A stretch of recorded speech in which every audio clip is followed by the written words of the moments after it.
चंद्रव नामक एक भूखा सियार भोजन की तलाश में भटकता हुआ जंगल के निकट स्थित गांव में चला गया।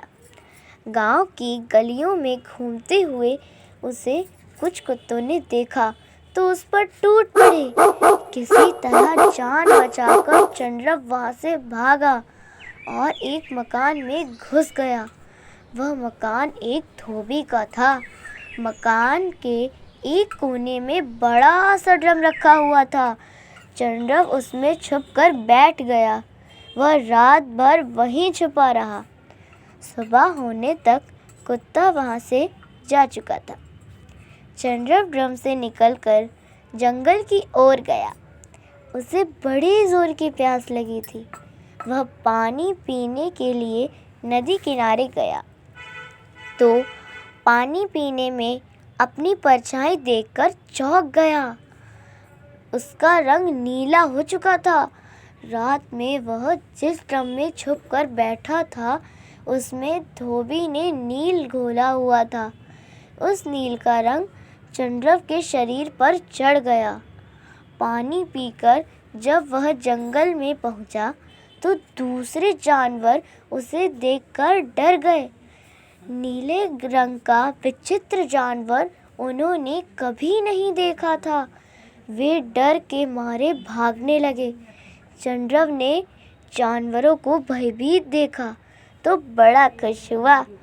उसके दिमाग में जानवरों को मूर्ख बनाकर जंगल का राजा बनने का विचार किया। उसने भागते हुए जानवरों को रोका और उन्हें अपने पास बुलाकर बोला, मित्रों, मुझसे मत डरो। मैं ब्रह्मा जी का दूत हूँ। उन्होंने मुझे तुम लोगों की रक्षा के लिए भेजा है। इस जंगल का कोई राजा नहीं है। अब से मैं तुम्हारा राजा हूँ। तुम लोगों की सुरक्षा मेरी जिम्मेदारी है। तुम मेरे राज में आनंद से रहो। अब चंद्रव के मजे हो गए थे। दिन भर वह छोटे जानवरों से अपनी सेवा करवाता, हाथी की सवारी कर जंगल में घूमता, शेर, चीते और सियारों से अपना शिकार कराता। वह छककर उसका भक्षण करता और बचा हुआ मांस उन्हें दे देता। दिन बड़े ही शांतिपूर्वक रीति से गुजर रहे थे। लेकिन झूठ आखिर कितने दिन तक छिपता है? एक न एक दिन असलियत बाहर आनी ही थी। एक सुबह चंद्रव सोकर उठा और अपनी मान से निकला। अचानक उसे कहीं दूर से सियार की हुआ की आवाज सुनाई पड़ी। चंद्रव आखिर था तो एक सियार ही। वह भूल गया कि उसने अन्य जानवरों से कहा था वह ब्रह्मा जी के दूत है।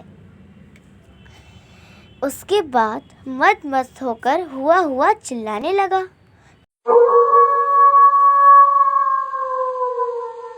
जब दूसरे जानवरों ने उसकी आवाज सुनी तो समझ गए वास्तव में वह एक सियार है और उन्हें मूर्ख बनाकर उनका राजा बनना चाहता है। सब उसे मारने के लिए दौड़े।